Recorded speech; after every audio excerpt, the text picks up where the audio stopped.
Hello everyone. आज के इस सेशन में हम ग्रोथ एंड डेवलपमेंट यानी वृद्धि और विकास के बारे में और विस्तार से पढ़ेंगे। जैसा कि आप जानते हैं कि मेरी पिछली प्रीवियस क्लास में जो है हम वृद्धि और विकास के अर्थ के बारे में जान चुके हैं और वृद्धि और विकास में क्या अंतर होता है यह भी पढ़ चुके हैं। तो आज के इस सेशन में हम वृद्धि तथा विकास के सामान्य सिद्धांत पढ़ेंगे और जो है विकास की अवस्थाएं देखेंगे, यानी स्टेजेस ऑफ डेवलपमेंट क्या क्या होती हैं और जो है वृद्धि और विकास को प्रभावित करने वाले कारक भी कौन कौन से होते हैं। तो आइए देखते हैं। पहला है निरंतरता का सिद्धांत, जो है प्रिंसिपल ऑफ कंटिन्यूटी।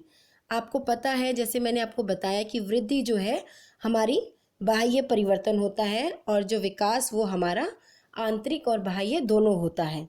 और जो है वृद्धि मात्रात्मक मैंने बताई थी और विकास जो है मात्रात्मक के साथ गुणात्मक भी होता है। गुणात्मक यानी जो है मेजरेबल तो होता है, ये साथ साथ जो है हमारे गुणों के बारे में जो विकास होता है।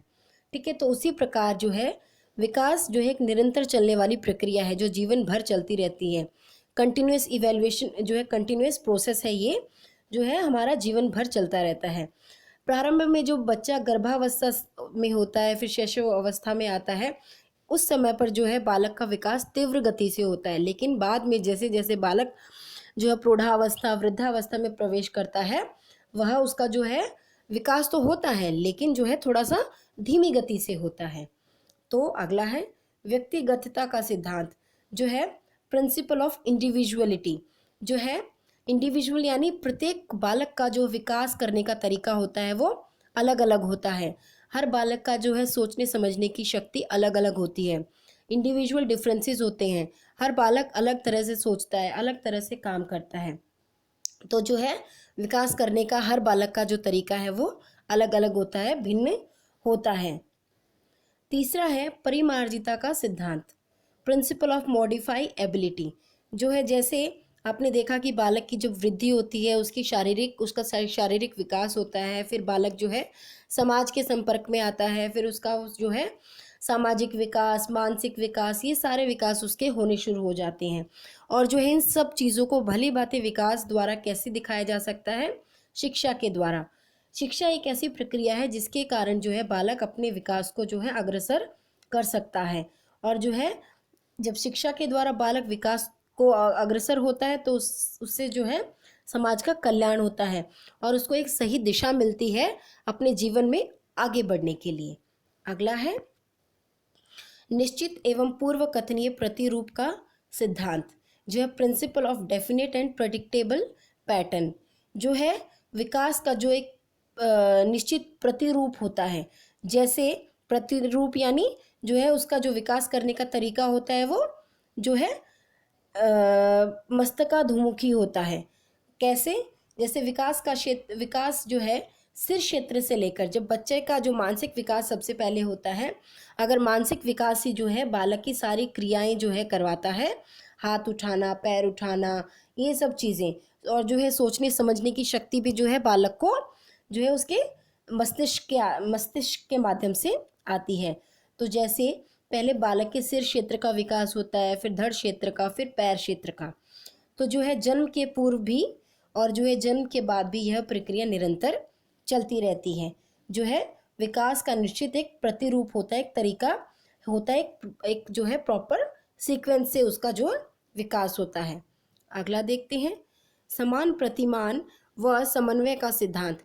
अभी जैसे जो आपने देखा कि सभी शिशुओं के विकास का तरीका एक समान होता है, अर्थात जो है विकास का तरीका यानी जो है उसके शारीरिक विकास का तरीका, जो है बाकी मानसिक विकास का तरीका और जो है ये सब चीज़ें उसके इंडिविजुअल डिफरेंसेस होते हैं, उसके अलग अलग होते हैं, लेकिन जो है उसके शारीरिक विकास का तरीका एक समान होता है।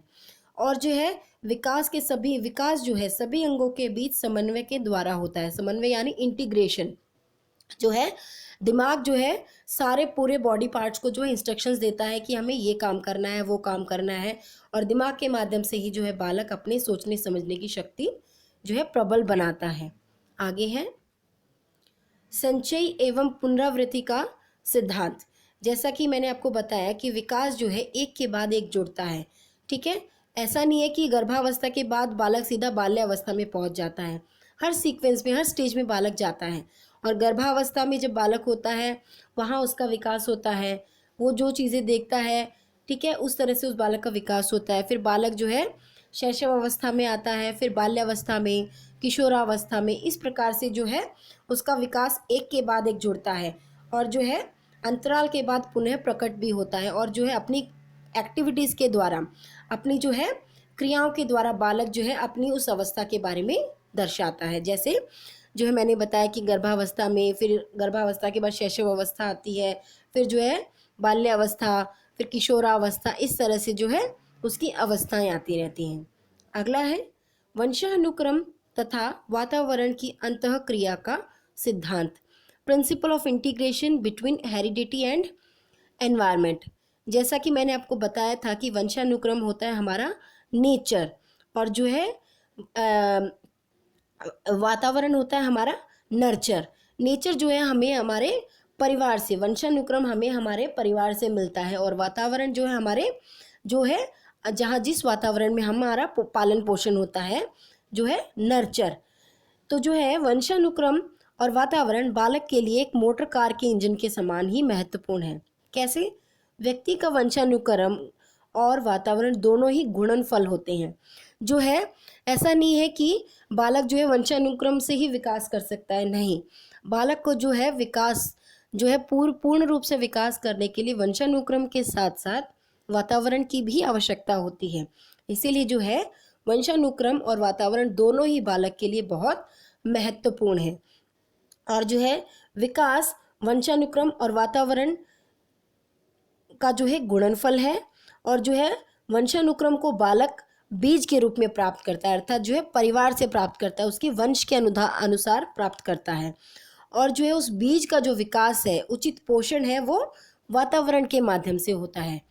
तो जो है वंशानुक्रम जो है यह निर्धारित करता है कि बालक का विकास जो है किस सीमा तक संभव है, और जो वातावरण जो है उन सीमाओं के विकास को जो है अच्छे अवसर और संभावनाएं प्रदान करता है, कि जो है उसे जो डेवलप करने के जो है तरीके बताता है कि किस वातावरण में जो है बालक का विकास और पूर्ण रूप से हो सकता है। अगला है चक्राकार प्रगति का सिद्धांत। जो है बालक का विकास जो है विकास रेखीय ना होकर, रेखीय यानी एक स्ट्रेट लाइन में ना होकर चक्रीय होता है, जैसा कि एक जो है स्प्रिंग होता है ऐसे घुमावदार, ठीक है। तो जो है स्पाइरल एडवांसमेंट होती है, स्पाइरल जो है उसका डेवलपमेंट होता है। विकास जो है कभी मंद हो जाता है, कभी तीव्र हो जाता है, अथवा कभी शिथिल भी हो सकता है।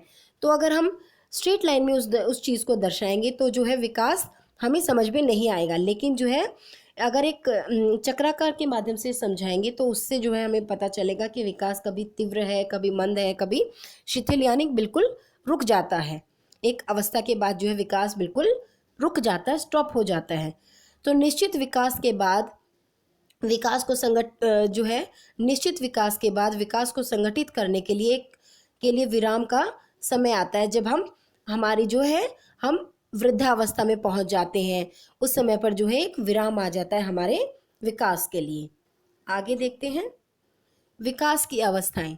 अभी हमने जो है वृद्धि और विकास के बारे में पढ़ा, तो जो है अभी हम जानेंगे कि विकास की अवस्थाएं कौन सी होती हैं, स्टेजेस ऑफ डेवलपमेंट कौन सी होती हैं।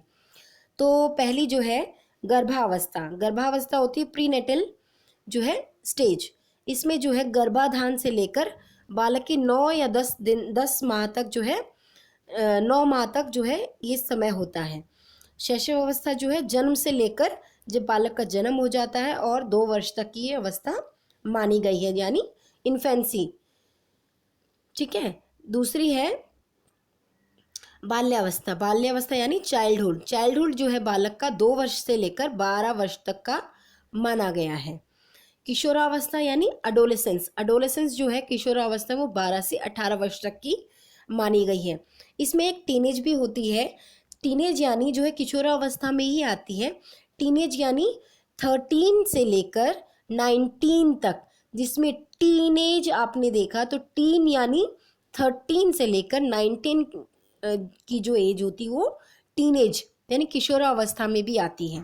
अडोलेसेंस एंड किशोरावस्था जो है टीनेज और एडोलेसेंस ये दोनों एक ही अवस्था में होती हैं। अगली है प्रौढ़ावस्था। प्रौढ़ावस्था होती है अडल्टहुड, जो हमारी 18 से 60 वर्ष के बीच की होती है। अगली है वृद्धावस्था। वृद्धावस्था होती है 60 वर्ष से मृत्यु तक, यानी ओल्ड एज जो है स्टेज। ठीक है, तो जो है इस वृद्धि और विकास को प्रभावित करने वाले कुछ कारक भी होते हैं, जैसे वंशानुक्रम। जैसा मैंने आपको बताया कि बालक का जो है उसका जो फिजिक है, बालक वीक है, स्ट्रांग है, उसकी जो बुद्धि है, इंटेलिजेंस, उसका जो सेक्स डिफरेंस है, उसका जो नर्वस सिस्टम है, ठीक है, और जो है अंतःस्रावी ग्रंथियां जो होती हैं वो सब बालक के वंशानुक्रम पर आधारित होती हैं।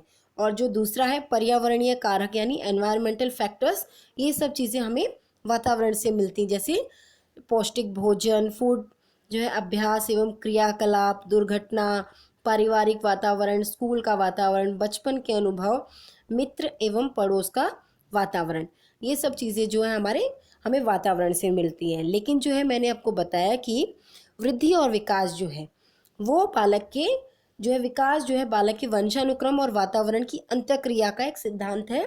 दोनों के जो है अंतःक्रिया से ही मिलकर जो है बालक का विकास होता है। जो है हेरिडिटी बच्चे को नेचर से यानी उसकी प्राकृतिक जो है परिवार से मिलती है, और नर्चर यानी उसके वातावरण से उसका जो है भरण पोषण होता है।